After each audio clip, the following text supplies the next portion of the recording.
तो मुझे ये बताएं, कल भी हमने इस पे बात की, थोड़ी सी इस पे भी बात करेंगे।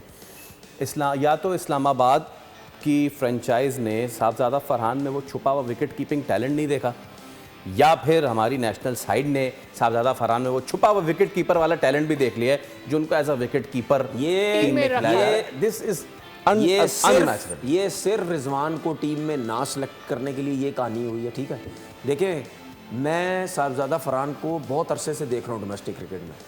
ठीक है, मैं T20 मैचेस हों, 4 दिन के हों, वनडे हों, मैंने कहीं नहीं देखा इसको विकेट कीपिंग करते हुए। ठीक है, इसने जितने मैचेस में भी विकेट कीपिंग की होगी ना, 2, 4, 8, 10, 12 जो भी इसने की होगी, मैं गिनती में बता दूंगा, इतने कुछ 12, 14, 15 जो भी 10 किए होंगे। ये पता किस वक्त किए होंगे? जिस तरह आज नहीं टीम में चेंज करना, इसको विकेट कीपर बना दिया, जिस तरह उमर अकमल को चलाते थे पाकिस्तान टीम के अंदर, एज अ विकेट कीपर डाल दिया। उमर अकमल ने ज्यादा विकेट कीपिंग कर ली है, उमर अकमल को उसने ज्यादा की। उसके बारे में हम क्या कहते थे कि इसको सेकंड विकेट कीपर या डाल के बाकी टीम स्ट्रॉन्ग कर रहे। इसने डोमेस्टिक के मैचेस में भी इसी तरह ही विकेट कीपिंग की होगी। किसी को बाहर करना है, इसको विकेट कीपिंग करा के बैट्समैन ऐड कर दिया या बॉलर ऐड कर दिया। मैं 100% बता रहा हूँ, 8-10 से ज्यादा इसके मैच नहीं होंगे। हमने तो कभी देखा ही नहीं इसको विकेट कीपिंग करते हुए। ये उसके बाद आप देख ले क्या किया, एक स्पिनर पे कैच छोड़ा, एक फास्ट बॉलर पे उसने कैच छोड़ दिया। सही है। अच्छा, उसके बाद एक और चीज कोई नोट करे ना करे, पहली फील्डिंग थी इनकी, 20 ओवर आपने कमर थका दी, बैटिंग में आउट हो गया वो। ठीक है, कमर थकी उसकी, 20 ओवर बैटिंग चला के आउट हो गया, क्योंकि वो रेगुलर कीपिंग नहीं कर रहा। अच्छा, सब कुछ छोड़े कि सब कुछ छोड़े, जिस तरीके से आज उसने चलाई है, किसी मैच में इस तरह जाते हुए चलाई नहीं है उसने बॉल।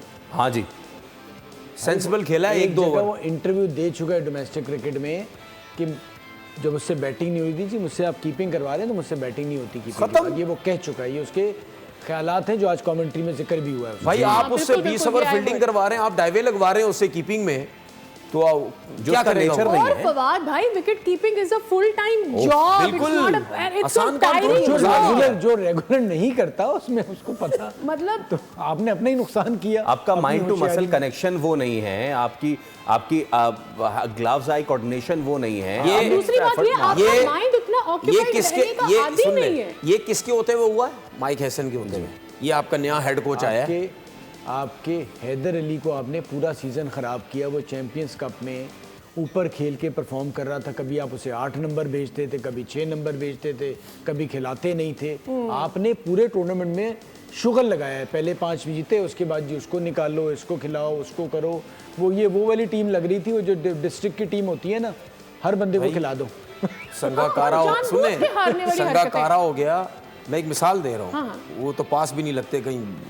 ठीक है ना, संगाकारा हो गया, महेंद्र सिंह धोनी, एडम गिलक्रिस्ट, ये प्रॉपर विकेट कीपर थे, बैट्समैन थे, साथ में प्रॉपर बैटिंग और विकेट कीपर। ठीक है, उसकी भी अपनी एक ड्रिल्स होती हैं, कि एक्सरसाइजेज होती हैं, आपकी कीपिंग की ड्रिल्स होती हैं, कि आपकी कमर में जान हो, सब कुछ होता है। ऐसा थोड़ी मजाक थोड़ी है, गुल्ली डंडा हो रहा है क्या? हमारी पाकिस्तान टीम गुल्ली डंडा की तरह बनती है। ऑल्सो एक चीज जो रह गई वो ये कि Sahibzada Farhan coming as an opener after doing wicket keeping is another thing.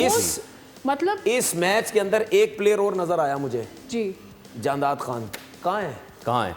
Bench ये वही जानदाद खान है जो पिछली दफा उसने 2 मैचेस में 250 किए थे, तो उसको ऐसे बता दिया था कि जैसे और नेशनल्स में खिला दिया। जैक कैलिस भी इसके सामने क्या होगा। ठीक है, वो लाहौर कलंदर की वजह से आ गया, वो आकिब जावेद साहब थे हेड कोच, उसको मौका मिल गया। और जब वो था, क्या हुआ उसके बाद? कितने मैचेस उसको मिले? हो गया फिर। यही अहमद दानियाल जो थे, इनको भी उन मौका मिला जिम्बाब्वे के खिलाफ। ठीक है, उसके बाद ये भी बाहर हो गया। तो हम PSL में हमारी अब एक और कोशिश शुरू हो गई है। ये मैं आपको बता रहा हूँ, ये शुरू हो गया काम कि टेप बॉल के प्लेयर लाओ, 2 छक्के लगवाओ, 2 आउट करो, PSL खिलाओ, तेज गेंद करो। ठीक है, इसको पाकिस्तान खिला दो और हमारी फ्रेंचाइजीज की वाह हो जाएगी। टेप बॉल के लड़के तो सिलेक्ट हो रहे टीम के अंदर। ये चीजें खैर नहीं होनी चाहिए, सैड स्टेट ऑफ अफेयर्स है, लेकिन ये चीज हो रही है। चले हम एक ब्रेक ले रहे हैं, ब्रेक के उस पर हाजिर होंगे। तो आज बात बहुत कुछ है करने के लिए। बाय द वे, मिठाई खाएंगे आप? अगर अपने नाम से हो तो शायद। ओके, लेकिन उसका नाम चेंज हो गया है। क्यों हमने मिठाई का तस्करा किया है? क्योंकि मैं हार गया हूँ, ये लोग जीत गए प्रेडिक्शन में, लेकिन उसके पीछे एक रीज़न भी है। इसके साथ साथ भारत क्या कर रहा है क्रिकेट के साथ, एक ब्रेक के बाद उस पर बात करेंगे। Stay with us.